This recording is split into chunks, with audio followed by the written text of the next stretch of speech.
The following was written by Robert Wright and published in Dodge City, the Cowboy Capital in 1913.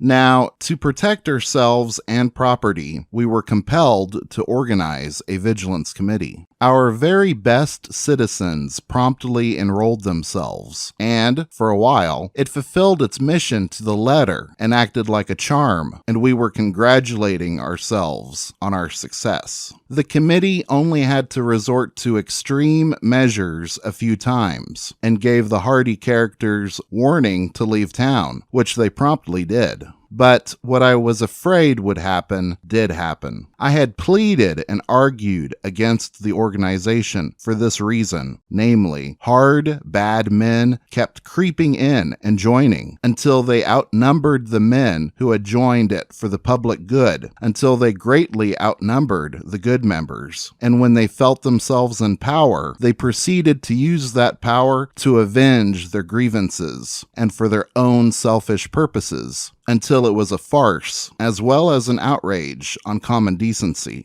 They got so notoriously bad and committed so many crimes that the good members deserted them, and the people arose in their might and put a stop to their doings. They had gone too far and saw their mistake after it was too late. The last straw was the cold-blooded, brutal murder of a polite, inoffensive, industrious Negro named Taylor, who drove a hack between the fort and Dodge City. Whilst Taylor was in a store making purchases, a lot of drunken fellows got into his wagon and was driving it off. When Taylor ran out and tried to stop them, they say a man by the name of Scotty shot him, and after Taylor fell, several of them kept pumping lead into him. This created a big row, as the Negro had been a servant for Colonel Richard I. Dodge, commander of the fort, who took up his cause and sent some of them to the penitentiary. Scotty got away and was never heard of afterwards.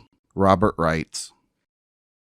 Dodge City's reputation for violent murders and gunfights was established during the first 2 years of the town's existence, from 1872 to 1874. Men being killed in the streets was not good for business, and the businessmen needed to solve the problem if Dodge City was to become a commercial center of the frontier. In order for there to be a legal sheriff, Ford County would first need to be organized, and for Dodge City to have a legal city marshal with policemen, then Dodge would first need to be incorporated. Ford County was not organized until April 5th, 1873, and Dodge City was not incorporated until November 2nd, 1875. From its beginning in June of 1872 until elections were held on June 5th, 1873, Dodge City was in a kind of legal limbo. The citizens were trying to get the county organized so they could have a sheriff, but until then, they would have to make do. The businessmen decided that a hired gun was perhaps the only way, and so they hired William L. Brooks to fill that role. William Brooks, better known as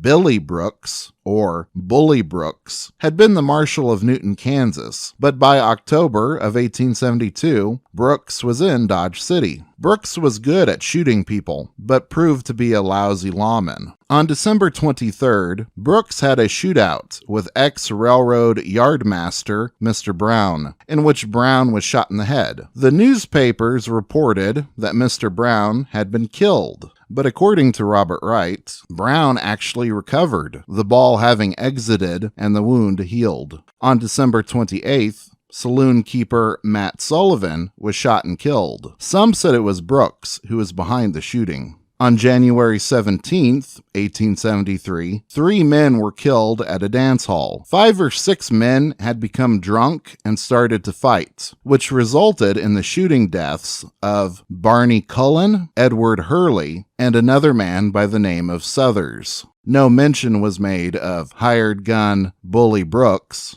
who was paid to try and stop this behavior. Sometime in January or early February, a gang of Texas buffalo hunters and gamblers had come to Dodge City and tried to gain control of the town. This was too much for Dodge City businessmen. A gang of toughs was not going to boss them around, and their hired gun, Billy Brooks, was nowhere to be found. On the evening of February 8th, 1873, the businessmen of Dodge City organized a Vigilance Committee to run the gang out of town. On the night of February the 9th, the members of the Vigilance Committee walked to the dance hall where the gang was and shot and killed the two leaders, Charles Hill and Ed Williams. They pointed their guns at the 5 remaining gang members and ordered them out of town. The gang members, deeming discretion the better part of valor, decamped for more advantageous hunting grounds. At the time the Vigilance Committee was organized, there were 20 members. We don't know all the names of the Dodge City Vigilance Committee, but we do know several.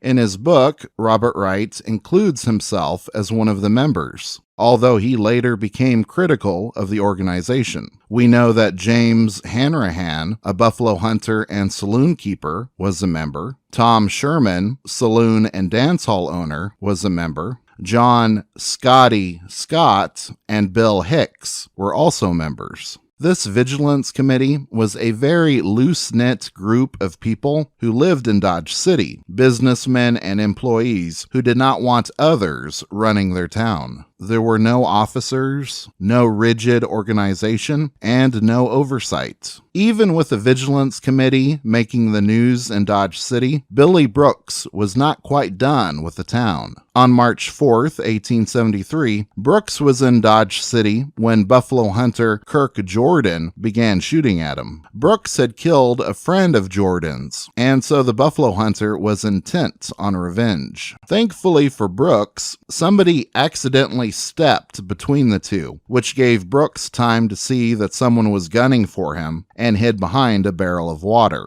Jordan fired. The bullet was stopped by the iron hoop of the water barrel. Brooks had difficulty in drawing the gun from his holster and chose to run away, hiding in a nearby livery stable. Robert Wright helped smuggle Brooks out of town, and that was the last Dodge City saw of Bully Brooks. Even though Dodge City was down one notorious gunslinger, more bodies would pile up. On March 11th, James Hanrahan led a group of vigilantes to chase a buffalo hunter named McGill out of Dodge City. McGill had been firing his pistol in a dance hall and causing trouble. As he was chased out of Dodge, McGill opened fire on the vigilantes. Hanrahan and the others responded by filling McGill with lead. McGill's body was dragged to Boot Hill Cemetery. On March 12th, Tom Sherman would shoot and kill a man named Burns. This was not done in self-defense. Tom Sherman had killed a friend of Burns and decided he just didn't trust having Burns around alive. Being a member of the Vigilance Committee meant Tom Sherman didn't have to worry about consequences. By this time, Dodge City had a very short and bloody history, but the next death would change everything.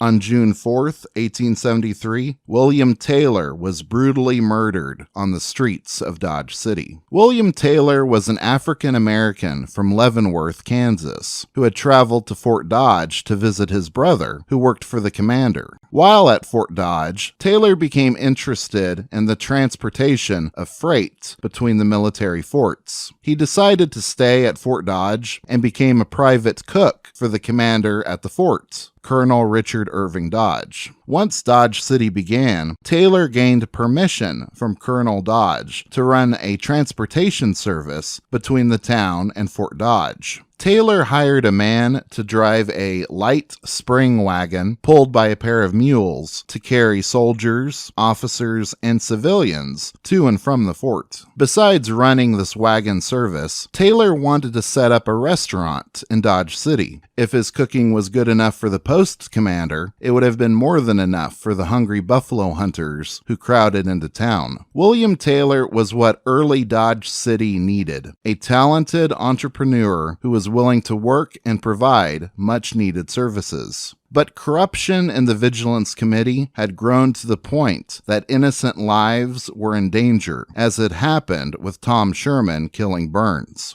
Sometime during the early morning hours on June 4th, a disagreement arose between the wagon driver and a group of men wishing to go to the fort. One of the men pointed a pistol at the driver and tried to shoot him, but the gun misfired. The man then severely struck the driver on the nose with the pistol. The wagon driver went to William Taylor and told him what had happened. Taylor tried to defuse the situation and spoke to the group of men, but they responded by shooting and killing one of his mules. Upset, Taylor gave the group a piece of his mind. At this moment, another gunshot was heard. The watchman at the depot cried out that Taylor had shot him. This was not the case. It turned out that the watchman had shot himself by accident. The group then turned their guns on Taylor and shot him in the left breast and in the kidneys. Taylor staggered into a nearby drugstore to receive medical attention from Dr. McCarty. The depot watchman who had shot himself was a brother of Bill Hicks, one of the members of the Vigilance Committee. John Scott, another vigilante, had been part of the group in the wagon. Scott and Hicks, together with their friends, stormed the drugstore and shot and killed Taylor.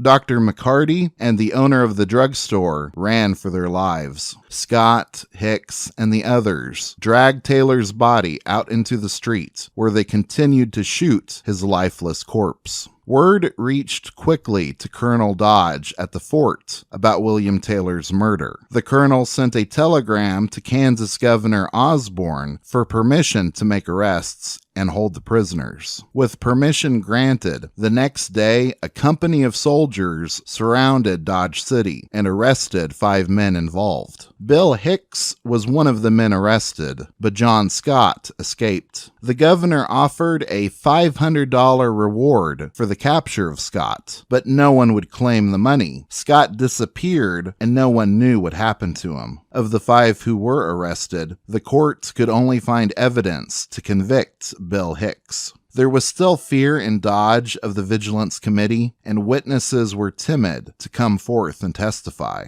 This cold-blooded murder not only shocked Dodge City, it became national news, articles about it being published in the Kansas City Times and the New York Tribune. Law and order needed to be brought to Dodge City. The citizens of Dodge had been trying to for some time. A census had been completed for Ford County by January 1873. 607 people were listed in the census. 600 were required for the county to be organized. A board for Ford County was organized at the end of April. The date for the special election of county officers was made for June the 5th.